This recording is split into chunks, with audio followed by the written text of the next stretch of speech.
Here, Jodi McMurray. Okay.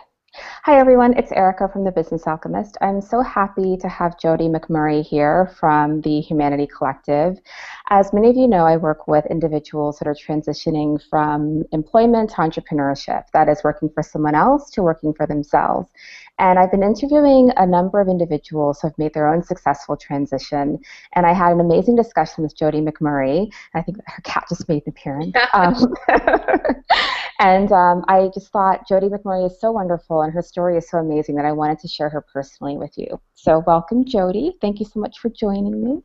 Thank you so much, Erica, for having me here and for having Piper join us as well. Hello, Piper. So why don't you tell us a little bit about the Humanity Collective? What do you do? What's your mission? Sure. Well, my mission is to really change the way we look at service in the world.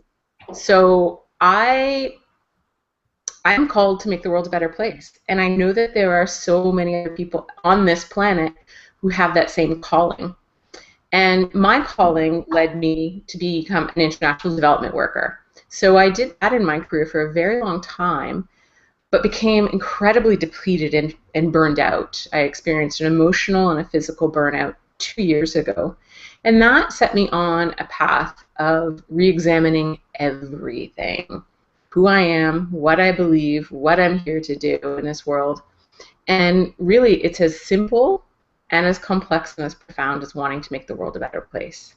So what I'm doing through the Humanity Collective is I'm trying to begin dialogues, conversations that we never have, to help shift the way we think about being of service in the world.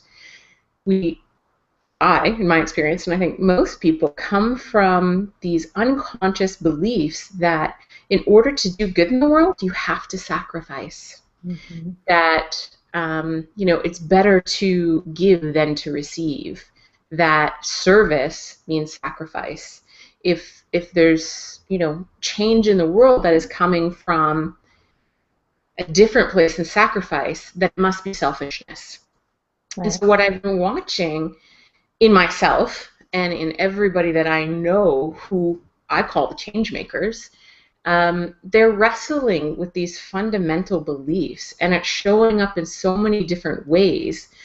And the predominant way is burnout and frustration and feeling disillusioned and disempowered.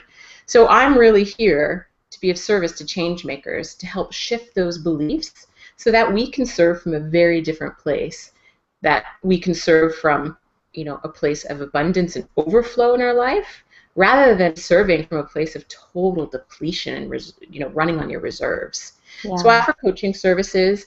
Want to have dialogue like this. I really want to start having the conversations that are necessary, but we just never have. We never dare to have them. So I'm encouraging people to dare to have these conversations. It's so interesting you say that, because I think you're right in that when I talk to real service workers, that is people that are in the field working day to day, I think sacrifice really is the word that comes to mind. They look depleted, and it almost seems to be a requirement in order to do this kind of work, or in order to make positive change, that you have to completely deplete yourself, deplete your reserves, and you wear that as a badge of honor. And I think because of that, it makes the idea of changing the world or doing positive things, it might sound good in theory, but in practice, it sounds kind of like a drag. So how do you, I guess there are two questions. Number one, for those that feel like they have to do that and that's what they're doing, how do you reframe their mindset so that they actually realize that they can do more if they're filling themselves up? That's the first question. And the second question is for someone who's thinking, well, I don't want to do that. Like, I don't want to completely deplete myself. How do you help them understand that you can actually give from a place of abundance, and that it's actually better to do that? Mm-hmm. Those are really great questions. The first question about how do you help reframe that? I'm learning, and I think a lot of people are learning from experience.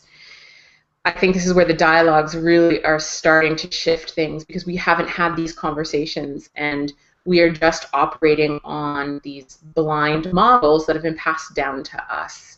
So I think just bringing to the surface these unconscious beliefs that we have gets people to reflect and go, oh, that's what's driving me. From there, you can then make a change. And, just an easy example, I think of my own life. And I remember, being 10 years old and the Ethiopian famine coming into my life, seeing images of that. I was 10. I had no context. And it changed me fundamentally. And at the same time, I remember in our dining room table, hearing my parents say, there are children starving in Africa, eat your food. Mm-hmm. So my parents were trying to get me to eat my dinner, I realized that I internalized that as I'm stealing from somebody else. There are children starving in Africa because I have food on my plate. And if I don't eat this, well, then how do I just felt tremendous guilt and shame. It's hard to enjoy your food at that point, isn't it? Yeah, it is. It's hard to enjoy your food at that point. And that's what drove me for a long time, was this deep shame that I felt all the privileges that I have in my life. And I am blessed, and it is, sheer luck that I happen to be born a woman into the family I've been born into the country I've been born into, with the privileges and the rights that I have. I am so acutely aware of that. At the same time, it has felt like such a burden, because I felt other people don't have this. I somehow am taking from their, ability to have prosperity and health and wealth, nutrition in their lives. Again, all of this was unconscious for me, but I realized in the last couple of years, that's what really drove this mission of sacrifice. It was to prove that, I was worthy of being on this planet, and I was worthy of the things that had come to me. And it was almost like to redeem myself of this deep shame that I felt that I was somehow stealing from somebody else. Mm-hmm.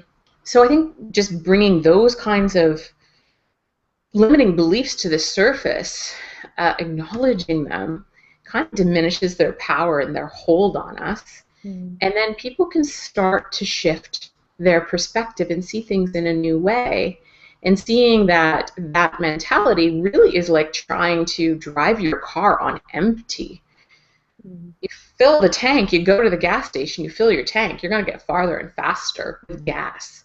So when people realize that you're running on empty because of these limiting beliefs, but you can shift that by shifting how you approach this and healing those beliefs in yourself, that's the fuel. That's the fuel that you need to then move forward in your life. Right. So that's how I would, that's how I help people reframe things, is to really get to their core. That's my core. It may not be, the underlying beliefs that drive somebody else's desire to be a change maker in the world. Mm-hmm. But there's something. And amongst that something, there's always this little darkness, I call it part of darkness. I really do think that a lot of what we do is driven by the darkness, and that's not a bad thing. We need to acknowledge it, and we need to understand it, so it's not driving everything in our life. It can shape it, and it can help us learn from it, but it doesn't have to be in the driver's seat of how we serve. And then your second question, how to not burn out, how to not serve from this kind of place.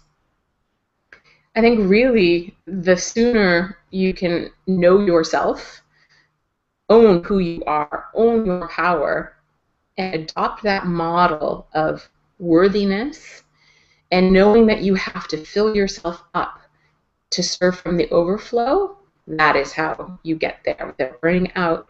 And that, for some people, can mean ensuring that there's enough quiet time and space in their life, enough downtime, enough detached, turned off. For some people, it might mean, being really spiritually connected. That might mean ensuring that you have the space to pray 5 times a day, even if you are in some tent in the middle of nowhere. For me, it means I need 8 hours of sleep. I need to connect deeply, with people in my life in a meaningful way on a regular basis. Those are the things that fill me up. I need to cuddle my cats.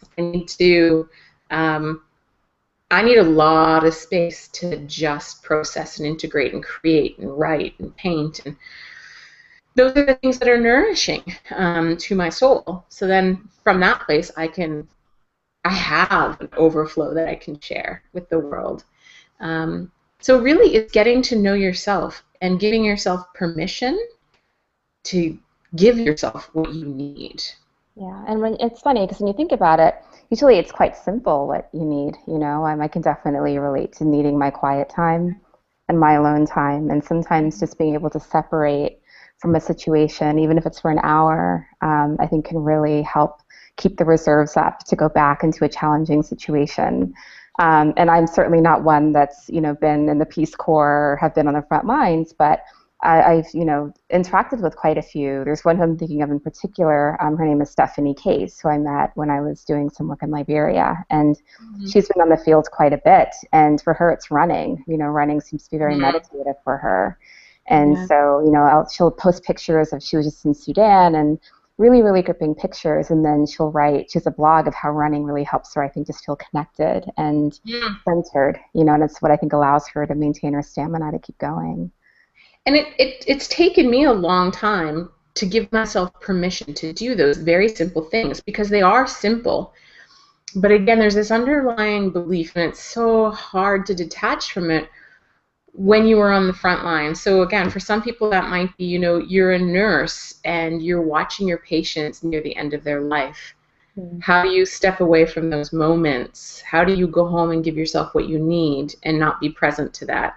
When I was in Afghanistan, it was so hard. I was guilt-ridden all the time, giving myself permission, to have a massage or to have a bath, when literally I'm watching people die and starve and freeze to death. It's so hard to reconcile in those moments, and that's where I had to continue to excavate and get to the root of that guilt and learn how to take a higher vision and see a bigger picture and the long run.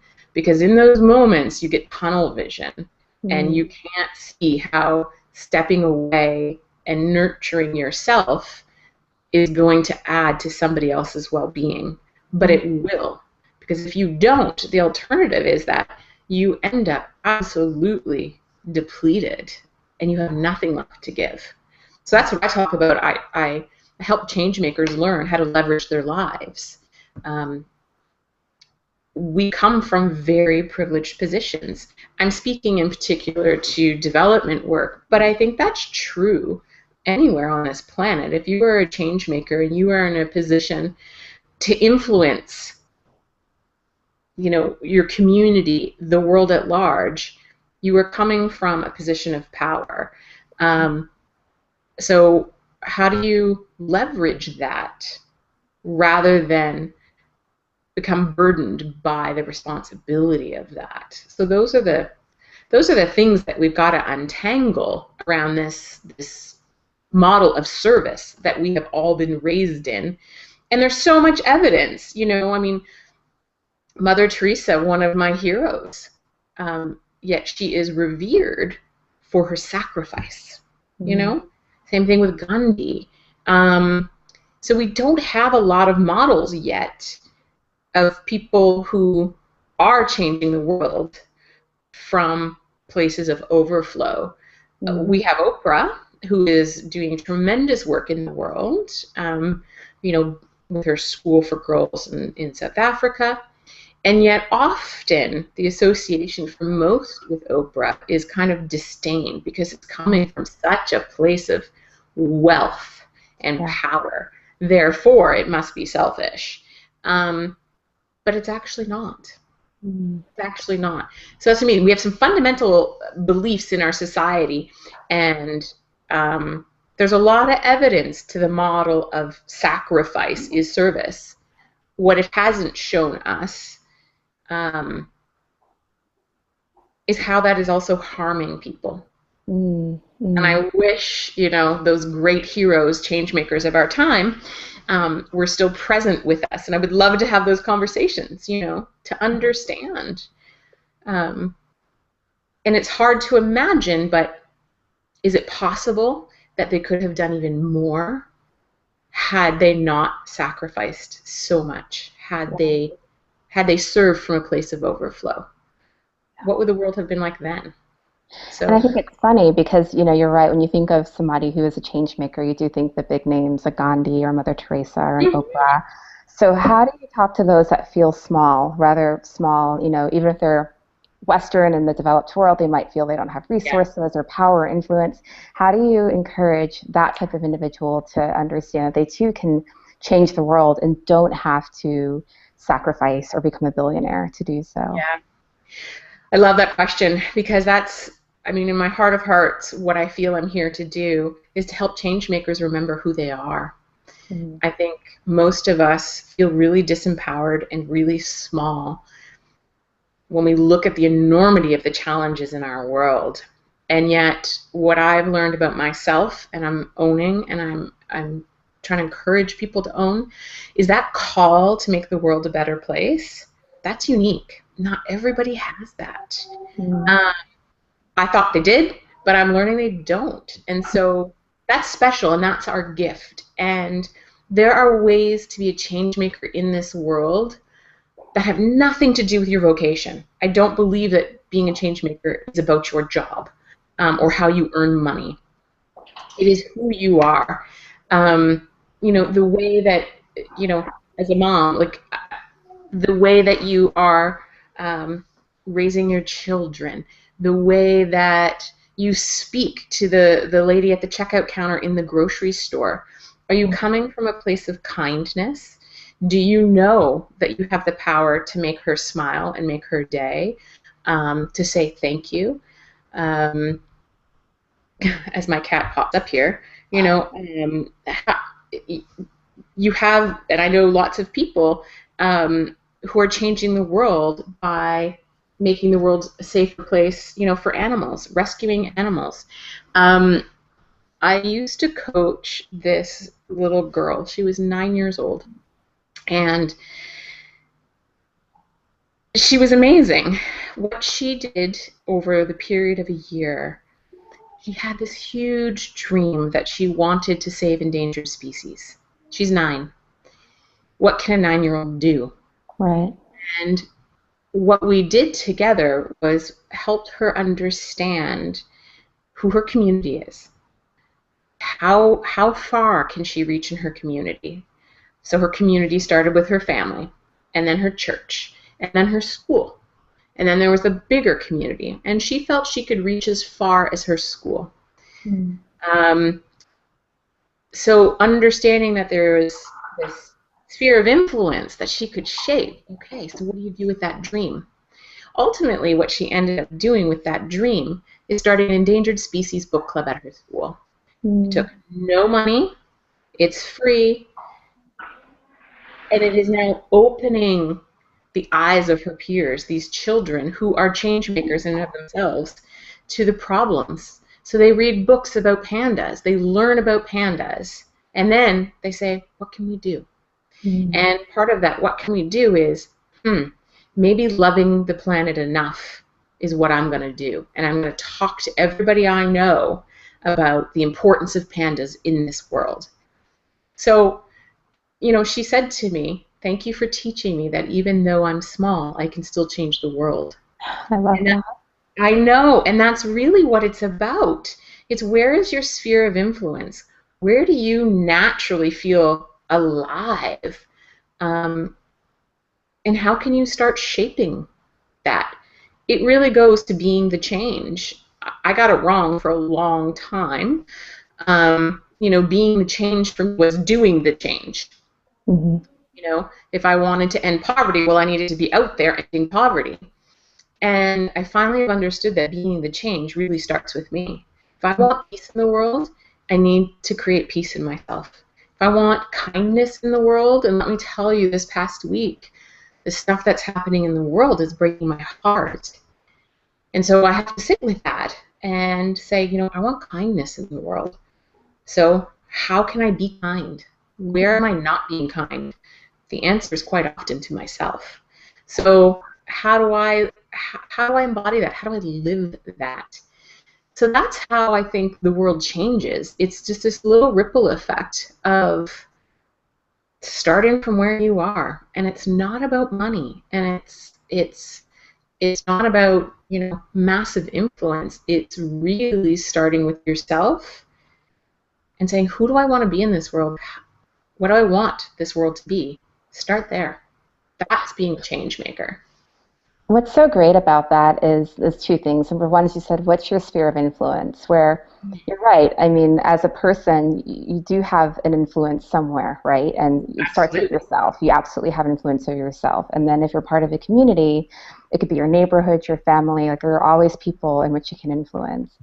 And then you also talk about doing what you're passionate about, So I think people think they have to need to make, groundbreaking change or need to care about, quote unquote, the big things. But there's so many things to care about, and I think we all genuinely care about something.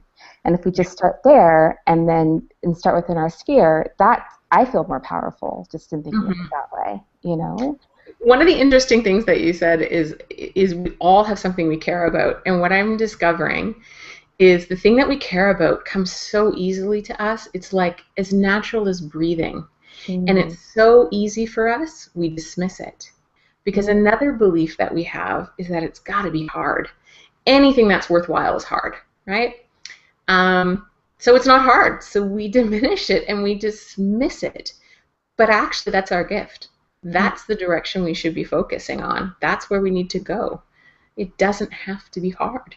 There can be ease. And that's where the change comes from.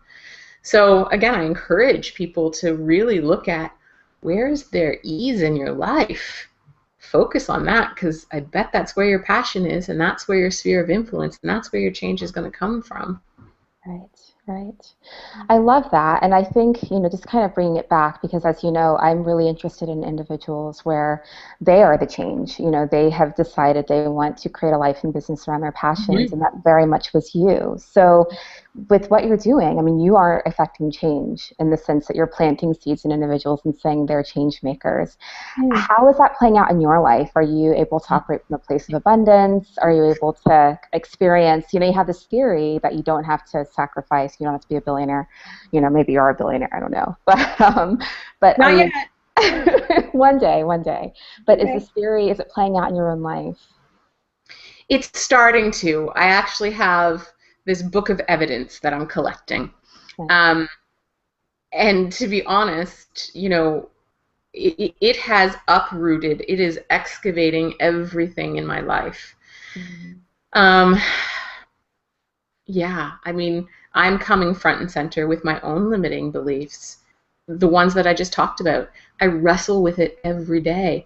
Every time I create something and put it out into the world, the course that I've just launched, the blog posts that I write, I say a prayer that it will reach those who need this. And then I hit send, and then I let it break out into a sweat. And I go to this downward spiral of, who do I think I am? What do I have to say? I'm nobody. So I do that constantly. And so I'm learning how to change those beliefs. And I wanted to say it's hard, but it's not hard. What it is I feel there's a freedom and an ease to it, but it requires practice. So I have to constantly be vigilant and practicing new ways of being. So how that's showing up in my life, relationships have changed. Some relationships have fallen away. Some I've grown past. Some I no longer need. They've served their purposes in my life, in their life. I'm attracting other people into my life. So, I mean, it's beautiful and it's painful at the same time. I'm watching my world transform, and there are parts of me that still would love to just hang on to what I've always known and who I've always had. And so it's hard to give up some of my beliefs and my ways of being. it's changing the way that I live. I think that also comes from now owning my own business and having all the time and space and ability to set my life up how I want to. And, initially I still was working like 9 to 5, and it took a while to find my rhythm that supports me, and learning to trust that if there are days it's not flowing, to step away, do other things. I'm not diminished. I'm not less worthy if I haven't put in an 8-hour day. Like, so I've got to get rid of a lot of that. Right. Also putting me up front and center with being a change maker and being of service, because I do coach one-on-one, so I am working with clients individually, but a lot of my work now, I feel very removed from the change makers. Whereas in Afghanistan and China, I was on the front lines. I was in it every day. I could see who I was serving. I understood why I was doing this, and there were immediate results. I could see the evidence. I don't have that same feedback loop now. So it does every day. I just kind of like, am I being of service? Am I really, am I really affecting change? Am I becoming who I want to become? I wrestle with all of the same things. Even 2 weeks ago, friends had rented a cottage, and I had committed to going, and I wanted to go.